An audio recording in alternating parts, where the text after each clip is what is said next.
Bismillahirrahmanirrahim. Assalamualaikum warahmatullahi wabarakatuh. Greetings from Bandung, Indonesia. Uh, this lecture is intended for Julian Millie's class at the Monash University, Australia, and I have prepared the PowerPoint. And let me share the PowerPoint that I have prepared. Yeah.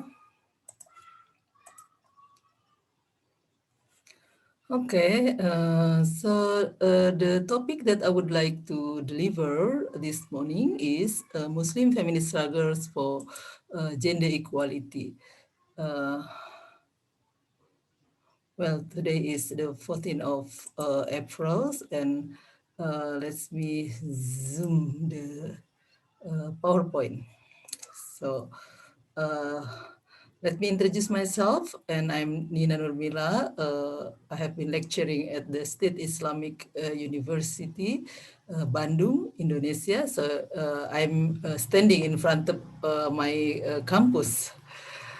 And my study background, I did my secondary school in Pondok Pesantren Pabelan in 1982 until 1987, and then I continued my study at the State Islamic University, and previously it was the State Institute for Islamic Studies. I graduated in 1992, and I began to become a lecturer there in 1994 up until now.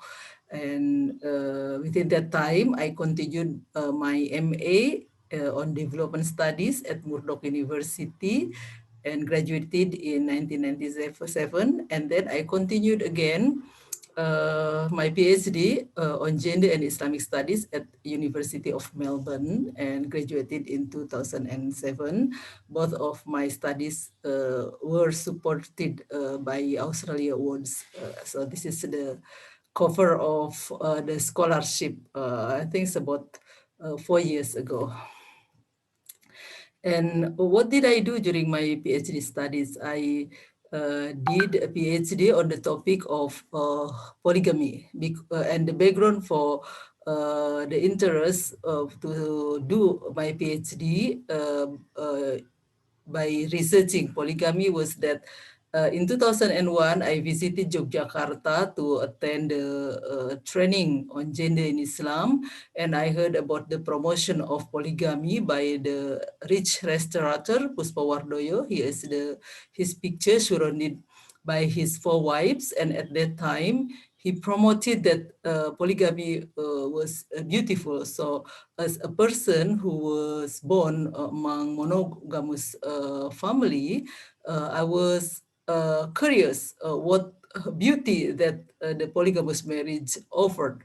So I wrote a research proposal, applied for PhD, and the research I'm doing was published in a book on the right side, this one, Women, Islam, and Everyday Life. So basically, this book has filled in the existing gap of knowledge in which the existing knowledge mostly written by men about the normative opinions written by men in the book or being preached in the mosque that polygamy is permitted in Islam up to 4 wives. So I was wondering how the women and the voice of women in polygamous marriage. So I did interview with women, also the husband, their husband who were involved in polygamous marriage. And this book actually consists of two. The theory or the norm, and then the second is the lived experience of women living in polygamous marriage. And in theory, I divided the fix or the interpretation of the Muslims on the verses An-Nisa 2, 3, and 129. And I divided into the three groups. The first group, the people or the Muslim who believe that polygamy is permitted and tend to promote polygamous marriage, like the person like Puspawardoyo. this is they believe, or they fiqh, their understanding of the issue of polygamy is based on the literal and partial Quranic verse, which state that Fankihu mato balaku minan nisa imatna watula sawaruba. So they quoted not from the beginning and not until the end. And the second group is the middle and the majority group. Actually, this belief is written in the undang-undang, the law number 1 on marriage law of Indonesia, which believe that polygamy is permitted up until 4 wives with the condition of justice among wives. And this is also similar with the first group who quoted the verse not from the beginning, also not until the end, but they quote longer verse. Fankihu mato balakum minan nisa imatna wa thulatha wa ruba fa in khiftum alla ta'dilu fawahidatan. So this is the majority opinion. But I also delivered the third group, which is rarely heard, the group that actually prohibit polygamy, based on the understanding and the comprehensive reading of the Quran from the Quranic verse An-Nisa, the second, the third, and 129, which is stated that this is about the care for the orphans, in which that if the men are afraid of not being just to the orphans, then marry other women, 2, 3, or 4. But if you are afraid of not being just among to these women, so marry only one, or you slave, but because at the time slavery was still there. But then the Quranic verse 129 stated that you will never be able to do just among the women, even though you really want it. So based on this comprehensive reading of the 3 verses, the third group believe that because justice is the requirement for polygamy is impossible to be achieved, this means that polygamous marriage is prohibited. So that's basically what I did and what I wrote in this book. And then I also categorized the women whom I being interviewed into 3 categories. And you can read the book. So because I cannot give a very long lecture in this very short opportunity. So basically, I gained my full professorship on the 20 September 2017. So it is 10 years after I did my PhD at the age of 8 years old. So this is quite, young, but I'm not the youngest. There are things in the other universities. Some people can reach their professorship at the age of 40, And here is my academic activities, like presenting in the international conference. This is in Wellington, where this is my latest project.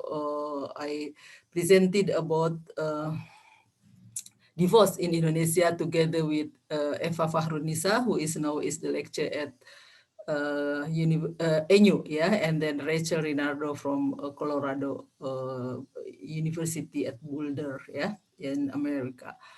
And of course, we can combine academic activities with enjoyment of sightseeing, making friends. So because of a publication, I was invited by Rachel to join her research project, and then we can meet in Wellington, where Eva was teaching.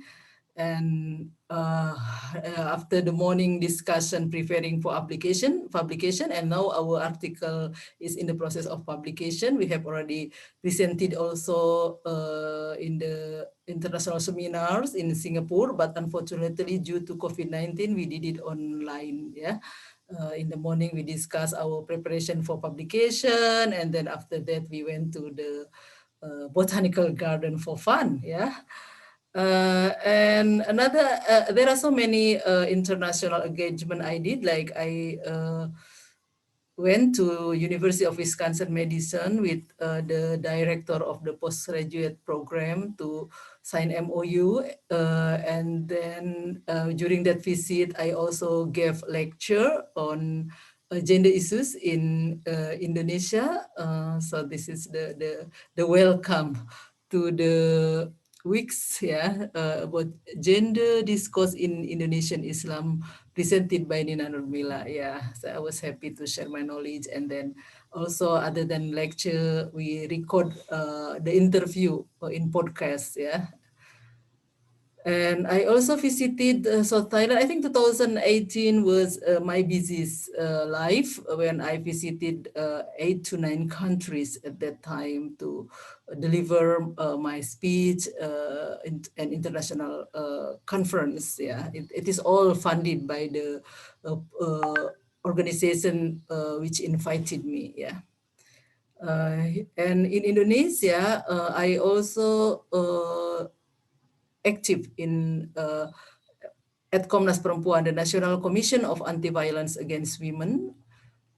So we work in many issues on violence like FGMC, and then I also raise awareness by raising consciousness about gender inequality at Jakarta.